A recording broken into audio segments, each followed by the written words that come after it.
일곱 대접을 가지고 마지막 일곱 재앙을 담은 일곱 천사 중 하나가 나와서 내게 말하여 이르되 이리 오라. 내가 신부 곧 어린 양의 아내를 내게 보이리라 하고 성령으로 나를 데리고 크고 높은 산으로 올라가 하나님께로부터 하늘에서 내려오는 거룩한 성 예루살렘을 보이니 하나님의 영광이 있어 그 성의 빛이 지극히 귀한 보석 같고 벽옥과 수정같이 막더라. 크고 높은 성곽이 있고 12문이 있는데 문에 12천사가 있고 그 문들 위에 이름을 썼으니 이스라엘 자손 12지파의 이름들이라. 동쪽의 세 문, 북쪽의 세 문, 남쪽의 세 문, 서쪽의 세 문이니 그 성의 성곽에는 12기초석이 있고 그 위에는 어린 양의 12사도의 12이름이 있더라. 내게 말하는 자가 그 성과 그 문들과 성곽을 측량하려고 금갈대자를 가졌더라. 그 성은 네모가 반듯하여 길이와 너비가 같은지라. 그 갈대자로 그 성을 측량하니 12,000스타디온이요 길이와 너비와 높이가 같더라. 그 성곽을 측량하며 144규빗이니 사람의 측량 곧 천사의 측량이라. 그 성곽은 벽옥으로 쌓였고 그 성은 정금인데 맑은 유리 같더라. 그 성의 성곽의 기초석은 각색 보석으로 꾸몄는데 첫째 기초석은 벽옥이요 둘째는 남보석이요 셋째는 옥수요 넷째는 녹보석이요 다섯째는 홍만호요 여섯째는 홍보석이요 일곱째는 황옥이요 여덟째는 녹옥이요 아홉째는 담황옥이요 열째는 비추옥이요 열한째는 청옥이요 열두째는 자수정이라. 그 12문은 12진주니 각 문마다 한 개의 진주로 되어 있고 성의 길은 맑은 유리 같은 정금이더라. 성 안에서 내가 성전을 보지 못하였으니 이는 주 하나님 곧 전능하신 이와 및 어린 양이 그 성전이심이라. 그 성은 해나 달의 비춤이 쓸데없으니 이는 하나님의 영광이 비치고 어린 양이 그 등불이 되심이라. 만국이 그 빛 가운데로 다니고 땅의 왕들이 자기 영광을 가지고 그리로 들어가리라.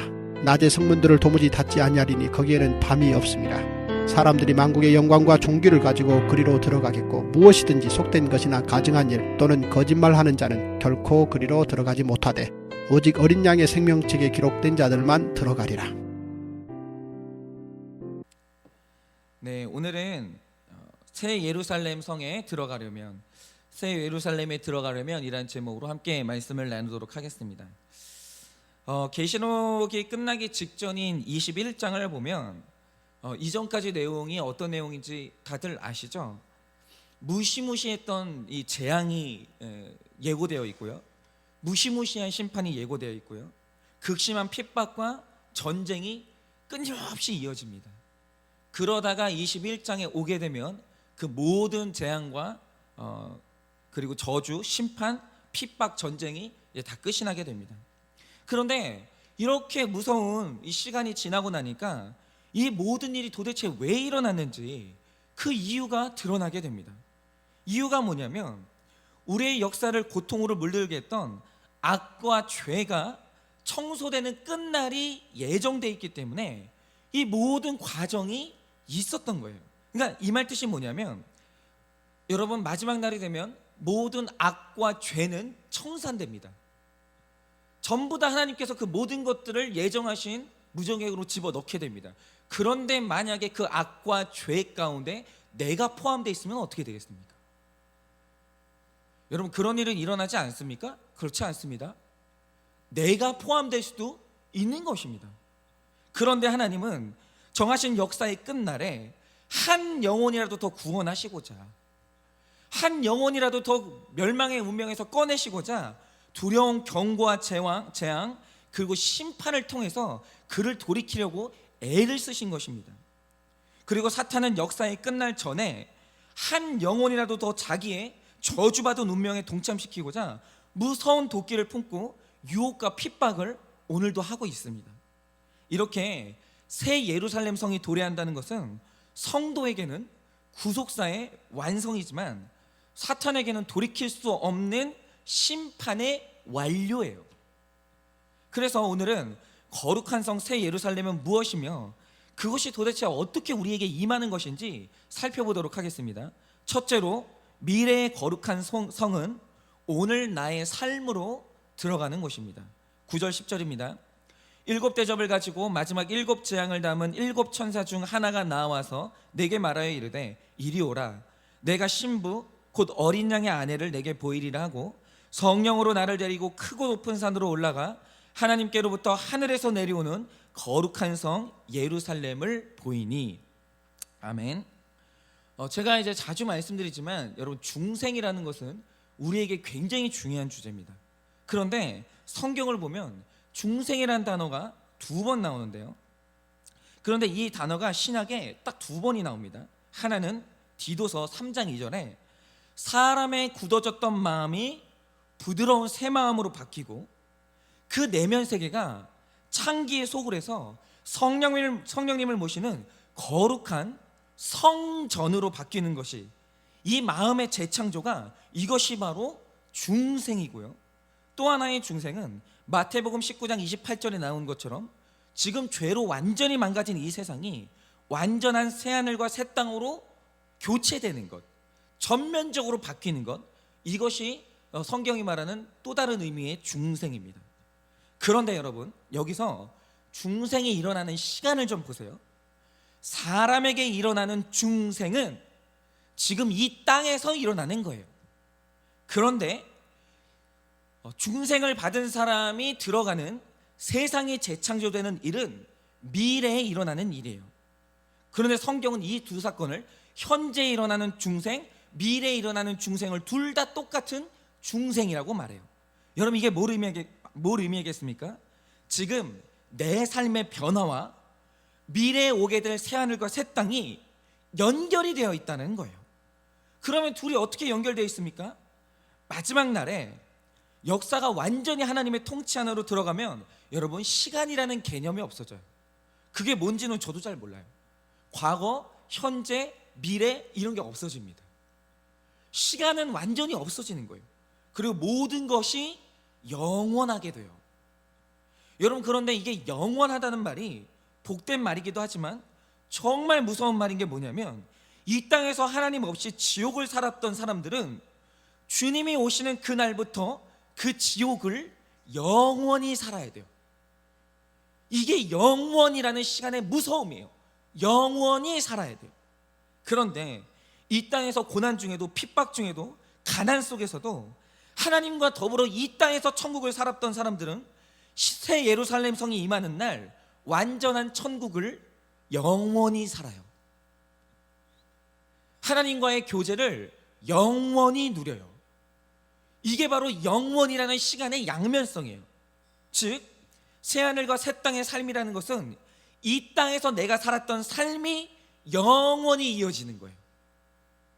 이 땅에서 지옥 살았으면 주님 오신 이후에 지옥을 영원히 살 것이고, 이 땅에서 천국을 살았으면 그러니까 예수님 오시는 그날에 천국을 영원히 살아요. 그런데 오늘 말씀 9절을 보시면 7 대접을 가지고 마지막 7 재앙을 담은 7번째 천사가 나옵니다. 그런데 이 천사가 지금 요한에게 누구를 소개합니까? 새 예루살렘 성에서 어린 양 되신 예수님과 함께 영원히 혼인잔치할 순결한 신부를 소개해요. 즉 21장에서 7번째 천사는 회복을 시키는 천사예요. 그런데 여러분, 이 천사가 17장에서는 뭐 하던 천사인지 아십니까? 이 회복의 천사가 17장에서는 바벨론의 음녀를 철저히 심판하던 천사예요. 그러니까 지금 같은 천사가 심판도 말하고 회복도 말하는 거예요. 여러분, 이게 뭘 의미하겠습니까? 심판과 회복은 뗄래야 뗄 수가 없는 동전의 양면이라는 거예요. 그러니까 이 땅에서 심판을 잘 받아서 이 땅에서 심판으로 인해 예수님의 신부로 변화된 사람이 새하늘과 새 땅에서 영원한 성결한 신부로 사는 거예요. 그래서 결론이 뭐냐면, 이 땅에서 나의 죄가 심판받으면 그것이 바로 영원한 회복이고 영원한 축복이 되는 거예요. 그러므로 심판을 받으려면 이 땅에서 받아야 돼요. 죽어서 심판받으면 그것이 바로 가장 최악의 재앙인 거예요. 그런데 이 말씀이 요즘 이제 얼마 전에 이제 떴었던 욜로라는 말하고 완전히 반대되는 말입니다. 여러분, 욜로의 말뜻이 뭡니까? 한 번뿐인 인생, 뒤는 생각하지 말고 갖고 싶은 건 다 갖자라는 거예요. 가고 싶은 곳은 다 가자라는 거예요. 오늘은 즐기자는 거예요. 간단히 말하면 단 하루도 너의 행복을 포기하지 말라는 거예요. 그런데 성경이 말하는 게 뭡니까? 이 땅에서 재앙을 받아야 된다는 거예요. 이 땅에서 너의 죄를 심판받아야 된다는 거예요. 이 땅에서 우리 육이 완전히 무너져야 된다라는 거예요. 그래야 거룩한 성 새 예루살렘에 들어간다라는 거예요. 여러분은 이 말을 들으면 어떠십니까? 혹시 욜로를 외치면서 지금 뭐 이 여름에요, 지금 해외 여행을 가는 그 인천공항 그 이용자 수가 사상 최대랍니다. 근데 그런 거를 듣고 있으면 야, 자유롭게 해외로 들로 산으로 떠나는 사람들이 너무 부럽죠. 여러분 지금 아마 지금 고속도로 난리도 아닐걸요? 지금 뭐 완전 시즌이죠. 7월 말 8월 초면은 뭐 이거는 휴가 시즌인데 지금 주일도 상관없이 다 나가 있어요. 여러분 이게 안 부러우세요? 아니 그 사람들만 인생에 한 번인 게 아니고 나도 한 번인데 나는 도대체 왜 주일마다 여기 매여가지고 절제하고 포기하면서 힘들게 살아야 되는지 억울해요. 제가 지금 저희 교회 지금 훈련을 받고 있는데 훈련생들한테 휴가 가지 말라고 그랬어요. 훈련 받는 기간 동안에 나도 안 갈 테니까 여러분들 가지 마시라고 제가 그렇게 얘기를 했어요. 근데 이게 억울하지 않을까요? 그런데 성경 말씀은 성경 전체를 통해서 내 현재의 이유를 아는 것이 권능이라고 말해요. 그런데 오늘 계시록 21장을 보니까 이 땅에서 내 육이 왜 무너져야 되는지, 왜 내 죄가 심판받아야 되는지 그 이유를 21장에서 알게 되는 거예요. 이유가 뭡니까? 육이 완전히 무너지면 바로 그때 거룩이 회복되는데 이 땅에서 거룩을 회복한 사람에게 거룩한 성 새 예루살렘이 임하기 때문이에요. 그런데 여러분 이 말은요 지금 방언 같잖아요. 내 육이 완전히 무너지면 바로 그때 거룩이 회복된다는 말이 이게 지금 뭐 방언 같은데 여러분 그거 아십니까? 구속사가 열리는 사람은요 이 말 뜻이 뭔지 알아요. 내가 완전히 무너져야 내 거룩이 회복된다는 말이 무슨 뜻인지 아는 거예요. 체험해 본 사람들은. 여러분 그런데 요한이 우리에게 이 말 거룩한 성을 보니 그 모습이 어땠습니까? 하나님의 영광이 있어 그 성의 빛이 지극히 귀한 보석 같고 벽옥과 수정같이 맑다고 했어요. 여러분 이게 말하는 게 뭡니까? 거룩한 성이거든요. 그런데 거룩에는 거룩만 가지고 있는 아름다움이 있다라는 거예요. 그러므로 여러분 나의 육이 완전히 무너지고 나의 죄가 완전히 심판받고 거룩을 회복한 사람은 그 거룩의 아름다움이 있다라는 거예요. 그렇게 오늘 요한은 새 예루살렘 성이 보여주는 거룩의 아름다움을 보고 육이 무너지는 이 땅의 삶을 억울해하지 말라고 말을 하는 거예요. 억울해하지 말라. 네가 오늘 너의 죄가 무너지고 육이 무너져서 거룩을 회복하면 거룩한 성 새 예루살렘이 우리의 것이 된다라는 거예요. 그래서 오늘 우리의 하루 그리고 일주일의 이 삶이 영원한 삶을 준비하는 과정임을 믿고 거룩을 추구하시고 죄를 심판당하시고 나의 삶 가운데 육이 완전히 무너지는 걸 억울하게 생각하지 않고 기쁨으로 받아들이는 여러분 되시기를 예수님의 이름으로 축복합니다. 여러분 적용 질문 드립니다. 지금 나는 지옥을 살고 있습니까? 천국을 살고 있습니까? 지금 나는 지옥을 살고 있습니까? 천국을 살고 있습니까? 여러분은 행복이 좋으십니까? 거룩이 좋으십니까? 행복이 좋으십니까? 거룩이 좋으십니까? 마지막으로 거룩함의 아름다움을 가지고 계십니까? 여러분은 거룩함의 아름다움을 가지고 계십니까? 둘째로 거룩한 성은 말씀으로 측량하는 성입니다. 15절 16절입니다. 내게 말하는 자가 그 성과 그 문들과 성곽을 측량하려고 금 갈대 자를 가졌더라. 그 성은 네모가 반듯하여 길이와 너비가 같은지라. 그 갈대자로 그 성을 측량하니 12,000 스타디온이요 길이와 너비와 높이가 같더라. 아멘. 자, 말씀을 보면 우리에게 이 말 거룩한 성 예루살렘의 이 모습을 묘사하는데 16절을 보면 이제 뭐라고 묘사되어 있냐면 그 성은 네모가 반듯하다는 거예요. 그런데 반듯한 것뿐만이 아니라 길이와 너비가 똑같다라는 거예요. 여러분 이거는 감으로 만들려고 하면 불가능합니다. 이렇게 네모 반듯하고 너비와 높이가 같으려면 이유가 있어야 돼요. 그러니까 이 성은 흠도 티도 없는 완벽한 성인데 이것이 의미하는 것이 뭐냐면 하나님의 구원 사역이 흠이나 티 없이 완벽하다라는 거예요. 그리고 그 성의 넓이를 12,000 스타디온이라고 하는데 이것을 킬로미터로 환산하면 2,400km예요. 이게 서울에서 부산까지의 거리의 6배 거리인데, 뭐 한마디로 말하면 이게 상징인데 거룩한 성 예루살렘의 크기가 어마어마하게 크다는 거예요. 그럼 크다는 것의 의미는 뭐냐면 이 성이 정확히 그런 크기라는 숫자적인 의미가 아니라 거룩한 성이 구원받은 백성을 모두 수용하기에 충분한 크기라는 거예요. 그가 구원받았으면 공간이 없어서 못 들어오는 일은 없어요. 하나님은 모든 구원 백성을 충분히 받아들일 만큼 크고 넓고 완전한 새 예루살렘 성을 지금 준비하고 계시다라는 거예요. 그러니 여러분, 택자라고 한다면 천국에 내 자리도 있나? 진짜 거길 가면 내 이름이 있나? 여러분, 그런 걱정은 하지 않으셔도 돼요. 하나님의 구원 사역은 실패 없이 완벽하고 단 한 사람도 빼놓지 않고 택자를 다 구원해요. 걱정하지 않아도 돼요. 그런데 여기에서 중요한 것이 있습니다. 그게 뭐냐면 내 안에 거룩한 성은 길이와 너비가 같은 네모 반듯한 상태라야 완전한 상태예요. 그러니까 제가 아까 말씀드렸죠. 이 성이 내 안에 일어나야 나는 거룩한 성 새 예루살렘 성에 가는 거예요. 그런데 거룩한 성 새 예루살렘에 들어가려면 내 마음도 네모 반듯하고 길이와 너비가 똑같아야 돼요. 그런데 이렇게 넘치지도 부족하지도 않게 성을 지으려면 꼭 필요한 게 있어요. 그게 뭡니까? 15절에 기록된 대로 그것을 측량한 금갈대자가 반드시 필요하다라는 거예요. 그런데 여기서 금갈대자라는 것은 영원히 변치 않은 말씀을 의미하고, 측량한다는 것은 말씀으로 날마다 큐티하면서 내 생각과 삶이 부족하지 않은지, 넘치지는 않은지 나를 끊임없이 분별하면서 네모 반듯하게 만드는 걸 의미하는 거예요. 근데 이거를 이제 더 구체적으로 설명하면 이런 것이죠. 제가 전에 있던 교회에서 수많은 간증을 들었거든요. 수많은 간증을 들었는데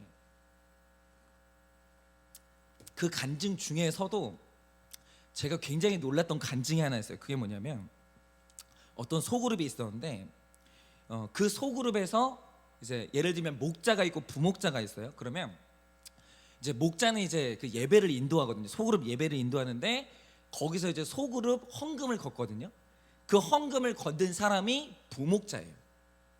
그런데 문제는 뭐냐면 이분이 음란 중독이 있어요. 계속 이게 중독이라는 것은 이게 사실 잘 안 끊어져요. 그래서 이분에게 이 음란 중독이 있는데 이분이 그동안 잘 자기를 지켰거든요. 근데 또 이 음란이 올라온 거예요. 그러니까 자기가 음란업소를 가고 싶은 그 마음이 완전히 격동을 했는데, 문제는 뭐냐면 음란한 업소를 갔다가 카드로 결제하면 아내한테 들키니까 현금으로 이제 가야 되는 거예요. 그런데 문제는 이 집사님한테 음란이 있다는 걸 아내분이 남편하고 약속하기를 현금을 일절 안 주고 카드만 쓰게 만들어 놓은 거예요. 그러니까 만약에 이제 남편이 뭐 자기 몰래 체크카드를 만든다든지 아니면 이제 통장에서 돈을 얼마를 인출하다 바로 뜨는 거예요. 그러니까 이제 빼도 박도 못 하는 거죠. 그러니까 이분이 한 행동이 뭐냐면 목장에서 드린 헌금을 훔친 거예요. 조금씩 그 헌금을 빼가지고 그걸 모아가지고 음란한 업소를 간 거예요. 근데 문제는 뭐냐면 간 것까지는 좋았는데 이분이 지금 이게 얼마나 두려웠는지 들킨 적이 없어요. 왜냐하면 자기가 이제 저기를 받으면 그 월급을 받으면 그걸 조금씩 채워 넣었거든요. 그러니까 들키지는 않았는데 너무 괴롭고 두려운 거예요. 그래가지고 이제 마음에 어떻게 진정을 못하고 너무너무 괴로워하다가 자기가 자백을 했어요. 사실은 제가 여러분들이 낸 헌금을 훔쳐가지고 제가 음란업소에 갔다고 자기가 울면서 자백을 한 거예요. 그리고 나서 이제 그게 이제 알려져가지고 예배 시간에, 그러니까 막 몇천 명이 모이는 예배 시간에 이 강단에 올라와가지고 자기 죄를 또 고백을 한 거예요. 그런데 제가 그 죄를 고백하던 날 이제 잊지를 못하는 이유가 뭐냐면 이분이 두려워가지고 덜덜덜 떨면서 이 간증을 하는데 콧물 눈물 다 쏟으면서 너무 두렵게 간증을 하시는 거예요. 그런데 더 놀라운 건 뭐냐면 그 간증을 들었던 성도님들 중에 단 한 사람도 그분을 정죄하지 않았어요. 전부 그분 얘기를 들으면서 그래 그러면 내 중독은 뭐지? 내 음란은 뭐지? 내 죄는 뭐지? 전부 다 자기 죄를 봤다는 거예요. 그리고 이 앞에서 간증했던 그분을 그 목장 식구들이 다 와가지고 다 격려해주고 다 용서해줬어요. 근데 저는 그 간증을 들으면서 그런 생각을 했습니다. 교회가 아니라 여러분 세속의 기준에서 볼 때 여러분 세상에서 사람에게 죄가 있고 없고를 규정하는 가장 상위에 있는 법이 뭔지 아십니까? 많은 분들이 그거를 형법이라고 생각하실 텐데 그렇지 않습니다. 여러분 형법은요 그 다음 기준이고 가장 상위에 있는 기준은 뭐냐면 들켰는가 안 들켰는가예요. 여러분 법은요 죄가 들킨 사람에게 적용되는 기준이고요, 세상의 모든 죄는 들키지 않는 한 무죄예요. 형법은 들키지 않은 죄를 처벌할 수 있는 법이 없어요. 들키지 않으면 다 무죄인 거예요. 그렇기 때문에 이 세상은 들키지 않은 덕분에 무죄로 살아가는 죄인들이 굉장히 많아요. 그리고 오늘도 고백하지 않아서 자기를 의인이라고 착각하는 사람들이 얼마나 많은지 몰라요. 그러므로 고백하지 않는 자는 여러분 그 의를 믿을 수가 없는 거예요. 여러분 이런 세상의 기준으로 본다면 그 집사님은 무죄입니까 유죄입니까? 당시 집사님이 목장 헌금에 손을 댔다는 사실을 아무도 몰랐어요. 들키지 않았어요. 만약 이 집사님의 양심을 측량하는 자가 세상의 자였다면 들키지 않았기 때문에 무죄예요. 아무도 몰랐어요. 그런데 이 집사님이 그날 누구에게도 들키지 않았는데 눈물로 자기가 죄인이라고 모든 사람 앞에서 고백하셨고, 자기 마음의 성전이 내 몸 반듯한 성전이 아니라 어느 한쪽이 심각하게 무너진 성전이라고 고백을 했어요. 그리고 나서 교회에 치리를 받았어요. 그 부목자의 직분을 박탈당했죠. 그러면 집사님은 들키지도 않았는데 왜 고백하셨을까요? 내가 고백하면 엄청난 수치를 당해야 된다는 걸 알아요. 왜 고백하셨을까요? 이유는 뭐냐면 이분에게 자기 마음의 성을 측량하는 기준이 형법도 아니고 세상법도 아니고 말씀이라는 금갈대 자였기 때문이에요.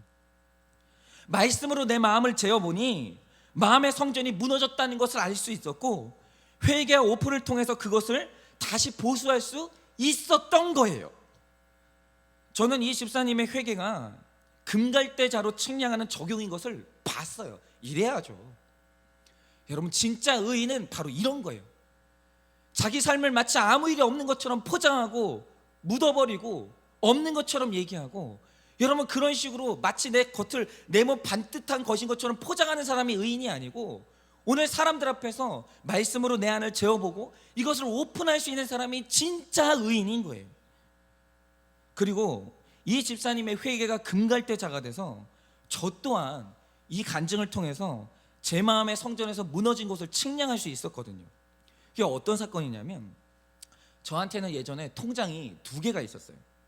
하나는 교회 전체적으로 이렇게 교회가 거래하는 이제 주 거래 은행이 있었기 때문에 사역자들이 사례비를 받을 때는 그 통장으로 넣어주는 거예요. 사역자들한테도 다 큰 통장을 만들어줬거든요. 그러니까 하나는 교회에서 우리한테 사례비를 넣어주시려고 만든 통장이고, 또 하나는 제 개인 통장이 있거든요. 그러니까 사례비를 받으면 그 통장으로 옮겨서 지출하는 저희 개인 통장이 있었습니다. 그러니까 사례비를 받으면 받자마자 늘 저의 개인 통장으로 이렇게 옮기는 거죠.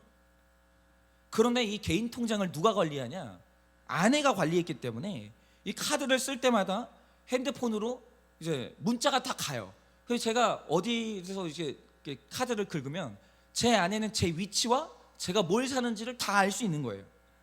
그래서 이 통장은 뭐 그래도 좀 투명하게 관리가 되고 있었거든요. 그런데 문제는 뭐냐면, 제가 이제 아내랑 합의하기를 교회에서 사례비를 주시면 그 중에서 용돈으로 합의한 금액을 이 통장에 남기고 그 외에 모든 금액을 다 이제 저희 가정의 통장으로 입금하기로 했거든요. 그래서 제가 제 용돈만 교회 통장에다 남겨서 모아놨다가 이제 그걸 가지고 부부의 기념일을 챙기거나 제가 이제 필요한 물건들을 샀어요. 그리고 그것도 다 아내한테 말해요. 그래서 아내가 그전에는 제 통장에 별로 관심이 없었어요. 그런데 이제 어떤 일이 일어났냐면, 뭐 별로 필요하지도 않은데 왜 그랬는지 모르겠는데 한 번은 제가 좀 값이 나가는 이어폰을 샀어요. 너무 사고 싶은 물건이라 오랜 기간을 제가 모아가지고 샀는데, 사고 나니까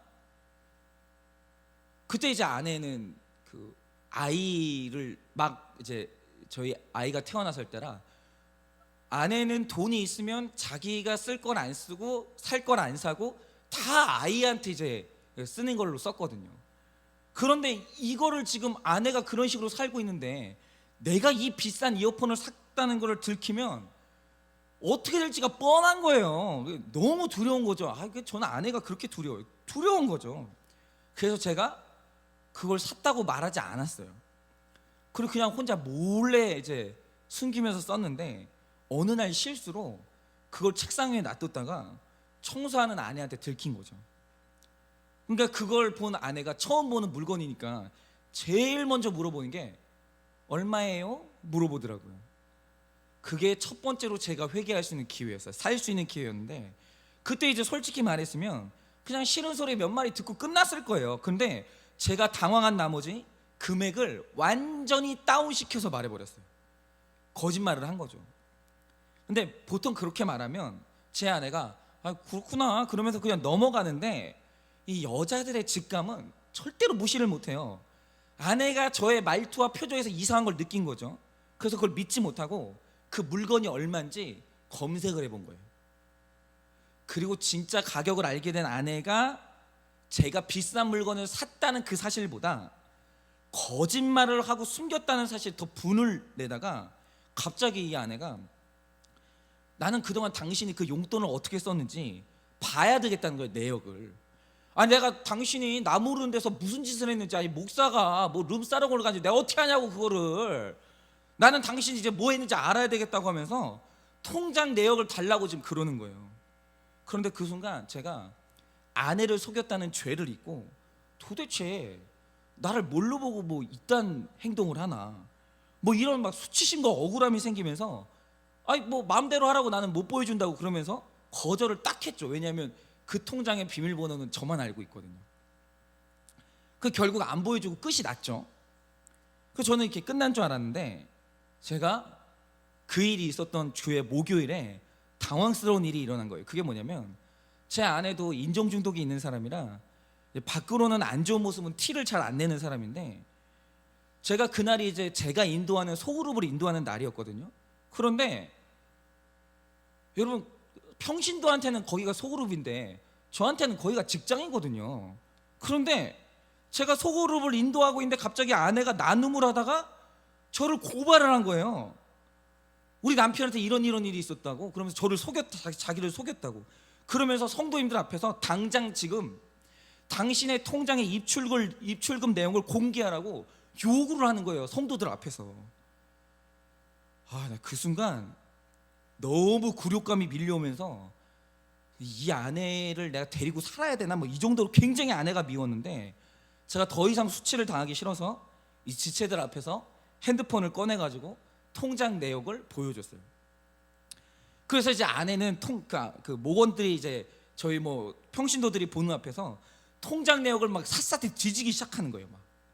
근데 그 짧은 시간에 지체들은 혹시라도 우리 목사님 지출 내역에 부정한 것이 드러나서 뭐 술을 한 병이라도 사지 않았을까, 이 목사님이 혹시 술집에 가지 않았을까, 이런 게 드러날까 봐 자기들도 조마조마하고, 이제 뭐 모든 성도들이 막 조용히 하면서 큰 싸움이 날까 봐 숨을 죽여서 지켜봤고, 저는 그 수치심을 견디지 못해가지고 그 고요함 잠깐의 시간이 영원의 시간처럼 느껴지는 이 지옥의 시간을 견뎠거든요. 근데 다행히 별다른 이제 문제가 발견되지 않아서 그걸로 끝이 났는데, 문제는 제 아내가 미운 거예요. 그걸 처리하는 게 이제 저한테 남은 문제였죠.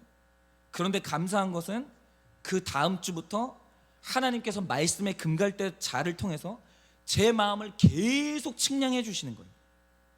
먼저는 제가 그 주에 창세기를 주제로 한 책을 읽는데 그 책에 어떤 내용이 있냐면 아브라함의 아내 사라가 노년의 아들을 주겠다는 하나님의 말씀을 듣고 그 말을 비웃어요.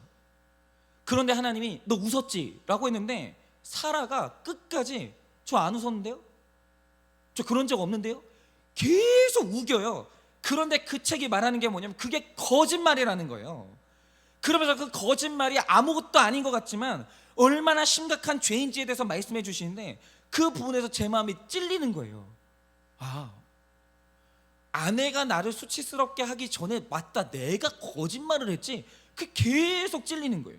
그리고 그 주의 수요일에는 새벽 예배를 설교하시는 목사님과 수요 예배를 인도하신 목사님 두 분 다 거짓말과 관련된 설교를 하는 거예요. 둘 다. 그게 빼도 박도 못하는 거예요. 어떻게 짠 것도 아닌데 둘 다 설교 주제가 거짓말인 거예요. 그러자 수요 예배 기도 시간에 기도를 하는데 그런 깨달음이 생기는 거예요.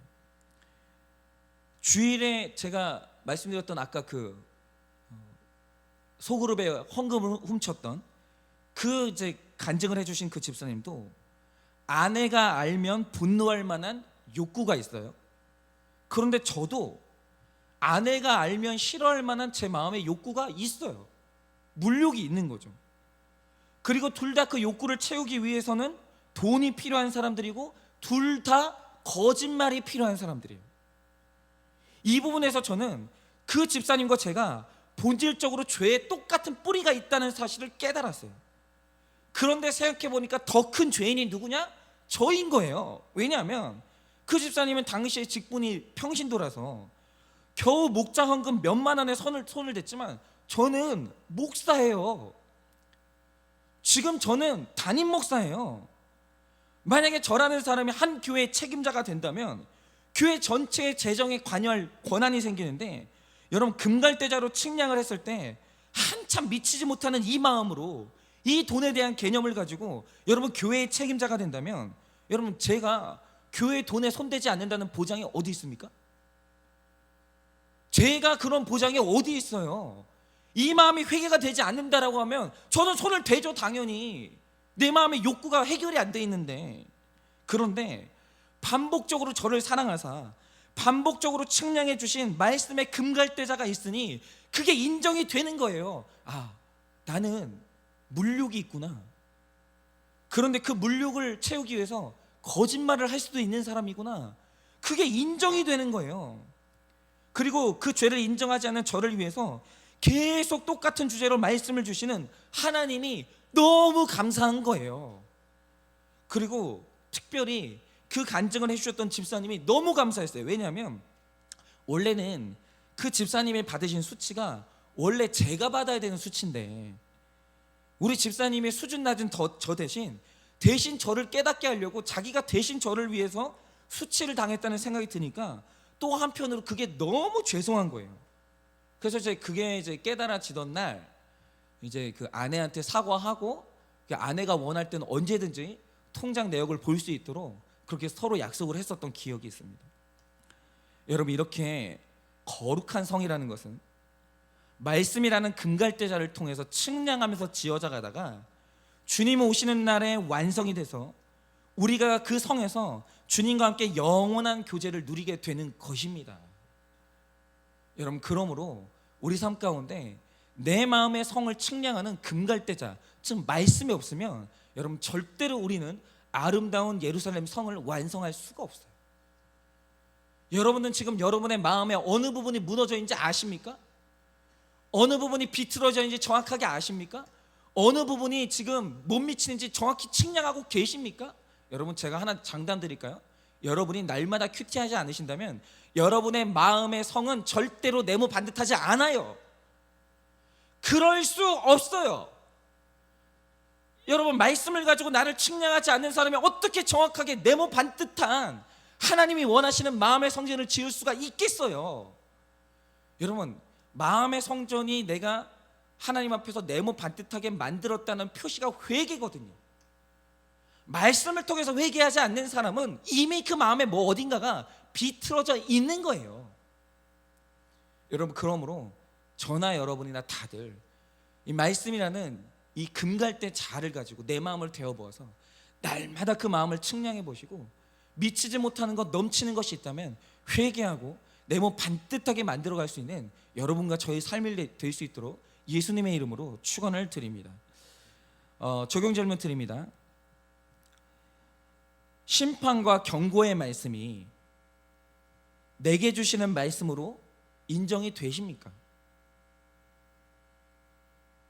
심판과 경고의 말씀이 내게 주시는 말씀으로 인정이 되십니까? 날마다 큐티하면서 내 삶에 넘치고 부족한 부분을 측량하고 계십니까?